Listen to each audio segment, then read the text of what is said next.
이스라엘과 하마스가 붙었습니다. 여러 가지 루머들이 많아요. 국제 뉴스는 워낙 가짜 뉴스가 많죠. 관련된 보도 내용 보고 현재 진행 중인 상황 송작가 TV에서 냉철하게 정리해드리겠습니다.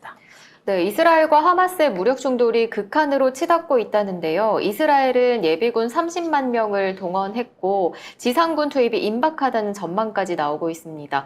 그리고 가자 지구를 봉쇄하기로 했는데요. 하마스는 이스라엘이 폭격을 지속하면 인질을 처형하겠다고 경고까지 했습니다. 이게 갑자기 인질이 어디 있나라고 생각을 하시는 분들이 있는데 이게 아예 전쟁 과정에 대한 상세한 속보도 안 나오고 있더라고요. 그래서 그와 관련된 팩트를 정리를 드릴게요. 네. 자, 일단 10월 7일 날 토요일 오전 10시에 공습이 시작됐습니다. 네. 이거는 이제 5,000발이라는 말도 있고요. 2,000발이라는 말도 있는데 어찌 됐거나 하마스가 갖고 있는 미사일들 전량이 최소 2,000에서 5,000발 정도가 동시에 공격이 된 걸로 보입니다. 그래서 아이언돔이 있었으나 한두 발이지 명중률이 90%라도 그래서 이렇게 쏟아진 미사일들 중에 일부가 그 가자 지구를 비롯한 이스라엘 내부에 떨어졌고요. 이 중에 약 150발 이거 딴 데서는 안 알려드려요. 150발이 명중을 했습니다. 그래서 이 과정 중에 그 300명 정도의 사망자 그리고 약 1,500명 정도의 부상자가 있을 것으로 예상이 되고 있어요. 근데 이게 단순하게 폭격만 한 게 아니에요. 폭격만 한 게 아니라 국경 지역에 있는 국경 수비대를 습격을 해갖고 이 사람들을 해치고 차량을 탈취해서 이스라엘 내부로 들어가갖고 그 안에서 추가로 폭탄 테러 그리고 요인은 아니지만 사람들을 일부 납치를 한 걸로 알려져 있습니다. 그래서 지금 이제 얘기하고 있는 게 뭐냐면 이 상황에서 들어가고 차량으로 침투한 사람들이 있고 그 다음에 이제 패러글라이딩으로 해갖고 그 낙하산을 타고 또 공격을 하기도 했고 뭐 항만 지역에도 공격이 있었다고 하는데 아무튼 1,500명 이상의 부상자와 함께 수십 명의 이스라엘 시민들을 납치를 했다고 해요. 그래서 이 사람들을 인질 교환, 그러니까 인질 포로 교환 형태로 해가지고 현재 수감되어 있는 하마스 조직원들을 석방을 해라라는 요구도 지금 일어나고 있는 거고요. 여기에 대해서 이스라엘은 전쟁을 선언을 하고 전쟁 상황을 선언을 하고 여기에 대해서 본격적인 대응을 시작을 했습니다. 근데 이와 같은 이스라엘의 대응에 아울러서 지금 외신들은 여기에 이란이 개입을 했다라고 하는 확인되지 않은 뉴스를 내고 있는 거고요.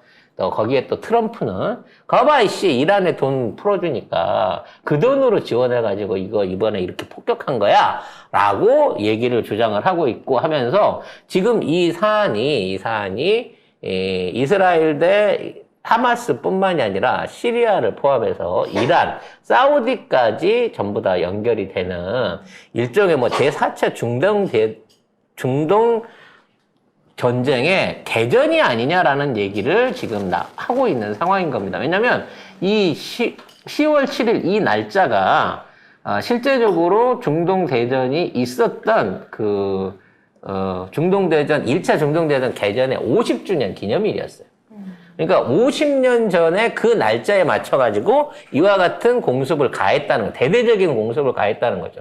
그러니까 이게 단순한 무력 동원의 소규모 테러 행위가 아니라 실질적인 전쟁 개전이다라고 하는 의견들이 많은 것으로 알려져 있습니다. 하지만 그것은 아닌 것 같아요. 자, 먼저 문희정 국제평론가의 논평을 일부 들어보도록 하겠습니다. 좀 말씀하신 것 중에서 팩트가 좀 많이 틀려가지고 제가 아니 팩트가 틀리다고 생각하는 부분을 지적을 해주세요. 틀리다고 생각하는 부분이 아니고 틀린 게 뭐냐면은 1973년에 있었던 중동 전쟁은 그게 이제 4차 중동 전쟁이고요. 지금 이제 5차 중동 전쟁이 터질 가능성이 크다라고 이야기를 하고 있고요. 인질을 150명 정도 잡아갔다라고 얘기를 하는데, 일단 우리나라 언론들이 보도하고 있는 내용들은 거의 대부분 서방 국가 중심, 미국 중심의 이스라엘 시각에서 쓴 외신, 그러니까 언론 보도라고 보시면 되고요. 더 정확히 좀 알고 싶으신 분들은, 균형 잡힌 시각을 좀 갖고 싶으신 분들은 알자지라 홈페이지 들어가셔가지고 관련 내용을 보시면은 서방 언론에서 다루지 않고 있는 내용까지 굉장히 좀 자세하게 알 수 있는 부분들이 있고요. 인질 잡아간 이유가 딴 게 아닙니다.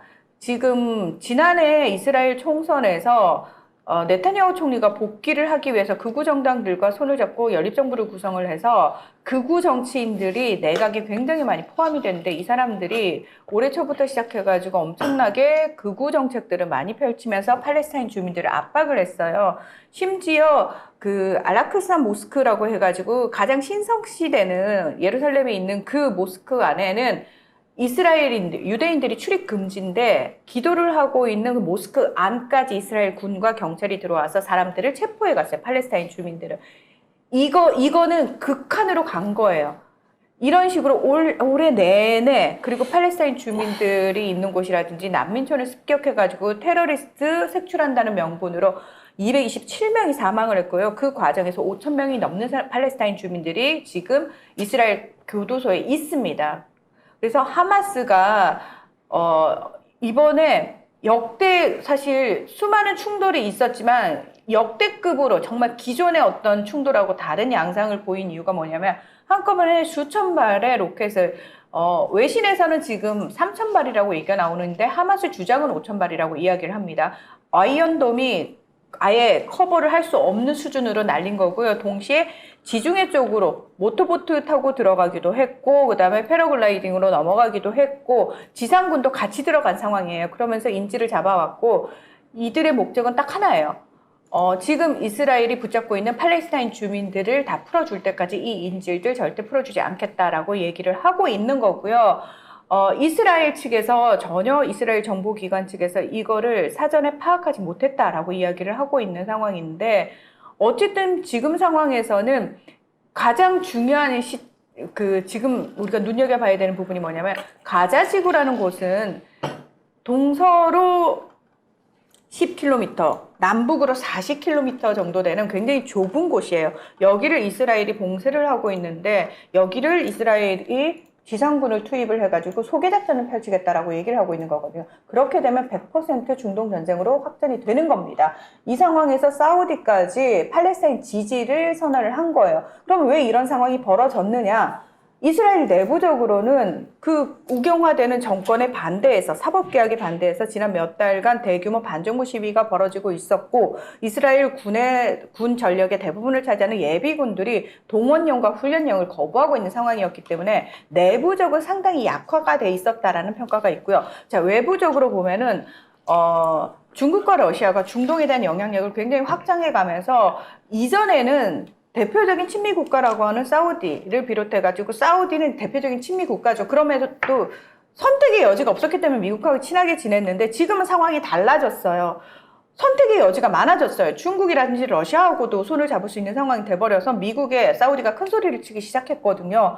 이런 상황에서 미국이 사우디를 달래가면서 너희들이 원하는 게 뭐야? 그러면서 사우디하고 이스라엘 사이의 관계 개선을 미국이 중재를 하고 있는 상황이었어요. 자, 이렇게 가버리게 되면 팔레스타인은, 사우디까지 이스라엘과 손을 잡아버리게 되면 당연히 사우디를 큰형님으로 모시고 있는 다른 중동 국가들 따라갈 게 뻔하고, 그러면 팔레스타인은 버려진다라는 겁니다. 그래서 하마스 입장에서는 최종적으로 선택을 할 필요가 있었다라는 부분이고요. 이란 역시 또 사우디하고 관계 개선을 하고 있는 상황이잖아요. 그리고 미국이 다시 이란과 핵합의를 복원한다, 어쩐다 하면서 우리나라에 동결돼 있던 자금도 많이 풀어줬던 상황이고, 이런 상황에서 사실은 하마스, 팔레스타인 입장에서는 다시 팔레스타인 쪽으로 힘을 모을 법한 큰 이벤트가 필요했고요. 미국 입장에서는 여기에 목숨을 걸었던 이유가 바이든이 내부적으로 지지율이 너무 안 나오기 때문에 내년 대선을 앞두고 이걸 뒤집을 만한 모멘텀이 필요했는데 원래 국내 정치가 불안하고 국내 지지율이 떨어지면 밖으로 돕니다. 국가 정상들. 나 외교 잘하고 있잖아. 외교 치적을 계속 내밀려고 합니다. 우크라이나 전쟁이 장기화되면서 그거 일단 치적으로 못 내세우는 상황이었어. 심지어 이게 역풍을 맞았어요. 왜 우크라이나에 계속 퍼줘야 돼? 여론이 굉장히 악화가 됐단 말이에요. 이 상황에서 중동 평화는 그래도 미국이 가져왔어라는 외교 성과를 바이든이 가져가고 싶었는데 여기에 제대로 파토를 낸 게 하마스라고 할 수 있는 거죠. 지금 그래서 미국 입장에서는 이거는 미국의 실수가 아니라 이란을 비롯한 그 세력들 주변에, 그러니까 반미 세력들이 연합을 해서 미국을 엿먹인 거야 라는 분위기를 형성을 해야 되기 때문에 계속해서 이란 배후설을 제기를 하고 있는 겁니다. 자, 여기까지는 냉철한 국제정치평론가의 팩트 정리였고요. 자, 그러면 송 작가가 약간 뇌피셜을 좀 섞어서 이 사태는 왜 일어났고 어느 방향으로 해결될 것인가 라는 부분에 대한 앞으로의 추론을 좀 해볼까 합니다. 일단 이번 이런 대규모 사태가 정말 하마스 단독의 소행이라고 보기 힘듭니다. 쉽게 말해서 배후가 없으면 쉽게 벌이지 못할 짓거리라는 거죠. 왜냐하면 지금 하마스 세력들은 재정적으로도 그렇고 정치적으로도 굉장히 이제 고립돼 가고 있는 상황. 아까 설명했다시피 시아파가 지금 순위파하고 화합을 하고 있는 단계예요. 이란과 지금 사우디가 관계 개선을 하고 있을 정도까지 되니까 사실 이게 양쪽 파의 대장들인데 이쪽 양쪽 파들에 있는 수장들이 교류를 해버리면 앞으로 무장 투쟁을 해야 되는 하마스에 대한 지원이 없어질 건 너무나 당연한 거거든요. 그래서 이 위기의식을 갖고 있는 참인데 돈도 없고 장비도 없던 하마스가 뭘로 이만큼의 대규모 군사작전을 펼칠 수 있었겠느냐. 누군가의 지원은 있었겠죠. 근데 이란은 절대 자기들은 아니라고 얘기를 하고 있어요. 그러면 누가 죽겠느냐는 거지. 여기에서 과연 이 정도의 대규모의 무기가 준비되고 대규모의 전방위적인 공습이 준비됐는데 모사드가 이스라엘 전 세계 최고 첩보기관이 모사드예요. CIA나 뭐 MI6를 비롯한 전 세계 정보기관의 어머니나 다름없는 모사드. 심지어 후쿠시마 핵폭발도 그 원자로 폭발도 미리 알았다고 하는 우리 모사드가 과연 이와 같은 데 대해서 전혀 알지 못했다. 전혀 대비하지 못했다라고 하는 말을 믿어야 할 것이냐는 거지. 원래부터 얘네들은 감시 대상이야. 거기 관련된 조직원들부터 그 모든 동태를 다 살피고 있었는데 갑자기 수천 발이 넘는 미사일이 와서 준비가 되고 이게 이 준비가 웃기는 게 이게 전부 다 그 드럼통 두들겨 갖고 만드는 조립식이거든요. 한 발에 100만 원도 안 해요, 만드는데. 원래 쟤네도 휘발유하고 뭐 비료 같은 거 막 섞어 갖고 만들기 때문에 사실상 그렇게 막강한 살상력을 낼 수 있는 건 아닌데 어찌 됐거나 그것도 만들려고 하면 어디에서 이런 작업들이 이루어지고 그게 이송돼서 발사 전까지 준비가 되는 작업들을 한단 말이야. 근데 이걸 전혀 모르고 있었다, 이런 규모를. 나는 이거부터가 좀 나는 말이 안 돼. 이게 약간 방조된 느낌이 좀 있는 거예요.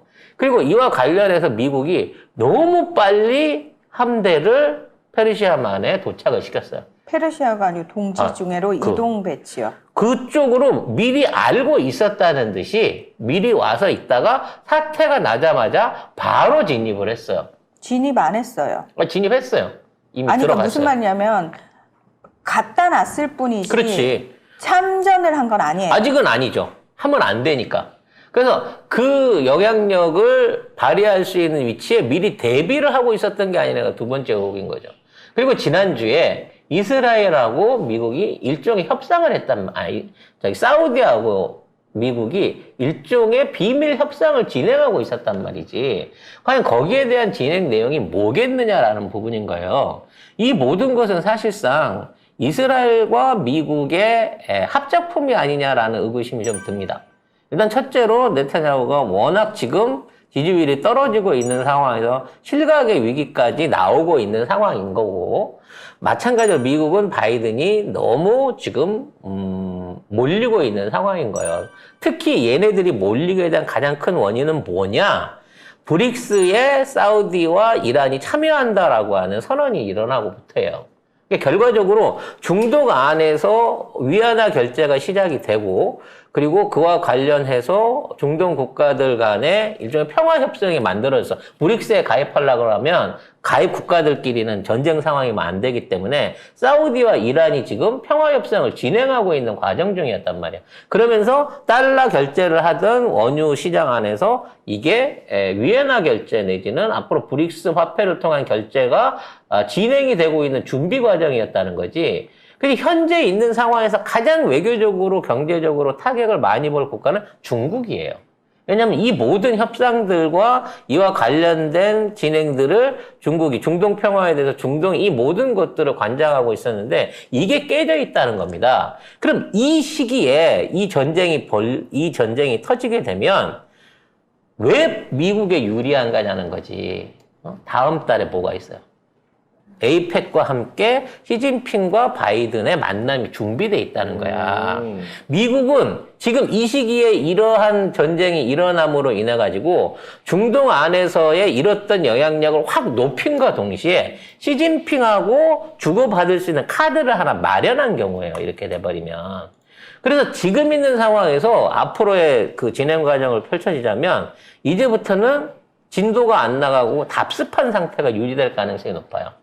그러니까 쉽사리 무역 보복이라든지 전면전이라든지 이런 모양새는 안 일어난다는 거지. 미국도 안 바라고 이스라엘도 안 바래요.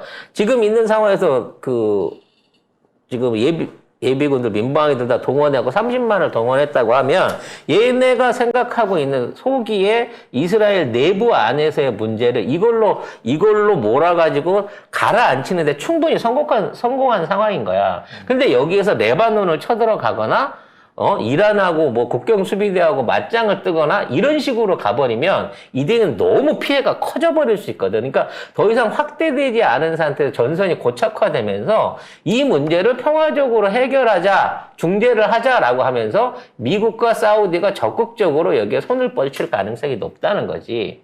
그리고 이란은 지금 있는 상황에서 자기들이 안 했다고 하지만 워낙 그동안의 거래 관계를 봤을 때는 이란이 배우다 하는 오명을 계속 뒤집어 쓰고 있는 상황이란 말이에요. 근데 지금 이란이 좋은 게 이제 막 석유들을 증산해갖고 이란 오페크는 감산을 하고 있는데 반해서 이란이 석유를 증산해갖고 지금 공급량을 막 늘리고 있는 시점이었단 말이야. 경제적으로 조금 펴려고 하고 있는 이 순간에 만일에 여기에 이란이 걸려있다 그래서 이란이 또다시 석유 수출 금지 이런 금수 조치를 받게 된다고 치면 또 한 번 이란 경제가 출렁할 수 있는 문제가 생기기 때문에 자, 이 문제를 전반적으로 해결할 수 있는 사람은 누구냐? 결국은 중국하고 미국의 협상을 통해서 이게 해결될 가능성이 높다는 거죠.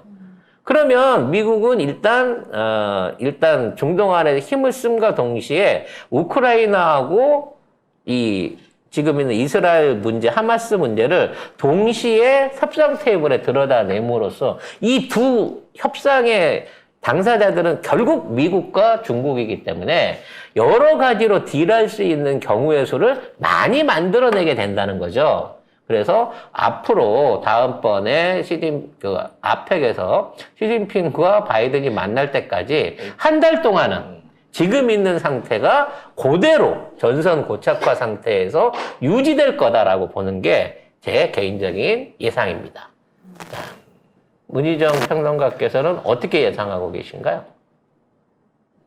저는 지금 네타냐후가 일정 정도 이제 그러니까 네타냐후는 지금까지 장기 집권을 하면서 늘 지금 우경화되고 있는 과정이에요. 왜냐하면 본인이 내부적으로 지지율이 떨어질 때 항상 가자지구, 팔레스타인과의 갈등을 촉발시켜가지고 이제 자기 지지세를 결집하고 이 과정을 늘 반복했거든요. 그래서 저도 그런 적대적 공존, 적대적 공생관계의 일환이라는 부분도 일정 정도 찬성을 합니다만 중요한 거는 이게 지금 바이든 입장에서 결코 도움이 되는 상황이 아니에요. 제가 봤을 때는 바이든은 자기가 중재하에 사우디와 이스라엘 간의 관계 개선을 도모했는데 어쨌든 사우디는 팔레스타인 지지를 공개적으로 천명했어요. 그럼 바이든이 얻은 외교적 성과는 1도 없어요. 지금 공화당에서 이미 그런 공세를 시작했거든요. 바이든 네가 지금 한 게 뭐 있어요? 우크라이나 전쟁 저 지경이지. 지금 중동까지 네가 나서가지고 평화 무드 조성한다며. 근데 뭐라고 그랬어? 지금 또 전쟁 터졌잖아. 네가 하는 게 뭐야? 그래서 지금 미중 관계에 굉장히 몰입하셔가지고 해석을 하셨는데 저는 거기에 별로 이렇게 동의하지 않는 부분이 있고요. 바이든은 모든 걸 다 잃었다. 그리고 지금 상황에서 전선이 두 개로 나뉘어졌어요. 전선이 두 개로 나뉘어진 상황이기 때문에 바이든 입장에서, 미국 입장에서는 건질 것이 없다라고 개인적으로 생각하고 핵심은 뭐냐면 이스라엘이 급발진해가지고 진짜 지상군을 투입하게 되면 그때는 나머지 중동 국가들마저도 표면적으로 이스라엘이나 미국과 등을 돌릴 수밖에 없는, 척을 질 수밖에 없는 상황까지 몰고 가는 거예요. 근데 지금의 이스라엘 상황을 본다면 워낙 극우 정치인들이 많이 포함되어 있기 때문에 충분히 예상 가능한 시나리오예요. 물론 미국 입장에서는 이스라엘을 물밑에서 끌어내리고 있겠죠. 니네 그거 하면 안 된다라고 계속 하겠지만 지금 이스라엘 정권의 상황이라면 미국 말 듣지 않고 일단 저지릅니다. 그리고 이스라엘이 무슨 일을 저지르지 간에 미국은 뒤에서는 화를 낼 수 있을 망정 표면적으로 겉으로는 절대 화를 못 내요. 무조건 이스라엘 지지를 표명할 수밖에 없는 입장입니다. 미국이 해야 되는 입장입니다. 네. 근데 지금 그 상황을 저는 이스라엘이 벌일 거라고 봅니다. 자, 이렇게 되면 나머지 중동 국가와 이스라엘, 저는 극단으로 치닫는다라고 생각을 합니다. 그래서 이제 그 말씀도 일리가 있는 게 지금 이스라엘이 핵 사용을 검토하겠다고까지 의견을 꺼내놓고 있거든요. 그러니까 쥐들은 핵무기가 없다 그래놓고 핵도 사용할 수 있다고 없는데 쓰겠대요 라고 얘기를 하고 있는 상황이기 때문에 진짜 핵전쟁 시나리오를 고민해봐야 되는 게 아니냐라는 얘기인 거고, 이게 이제 지난주에 갑자기 푸틴이 이 러시아 안에 있는 핵 관련된 부서들 전체적으로 비상 상황으로 전개해라라고 얘기를 했단 말이에요.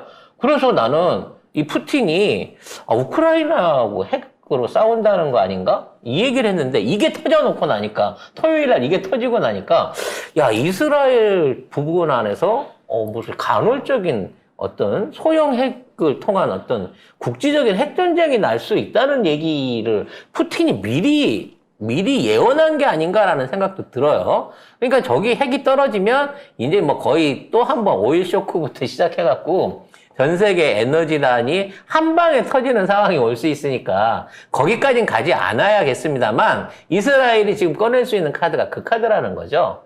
결과적으로 아까 얘기한 대로 하마스를 안정을 시키고 하마스를 타일러 가지고 그리고 가자 지구에 있는 갈등 문제를 해결을 해야 되는 건데, 그동안에 이스라엘한테 모든 거를 전부 다 맡겨놓고 미국이 방관하는 입장이었는데 저는 이 사태의 해결에 사우디가 직접 나설 것으로 예상을 하고 있습니다.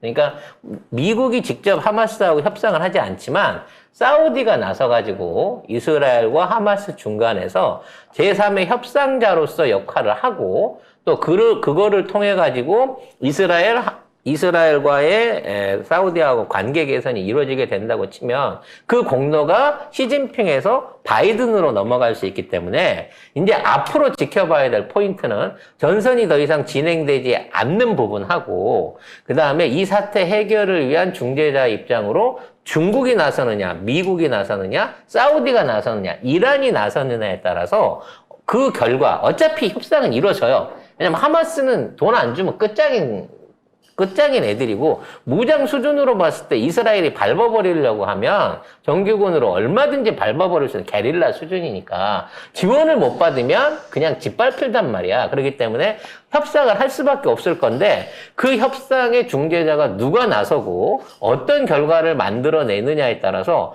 중동 안에서의 외세들, 즉 중국의 중동이냐 미국의 중동이냐 러시아의 중동이냐의 문제가 전혀 다른 방향으로 흘러갈 수 있는 기점이 시작됐다라는 정도로만 현재 정리를 하면 지금 상황을 이해할 수 있을 것 같습니다.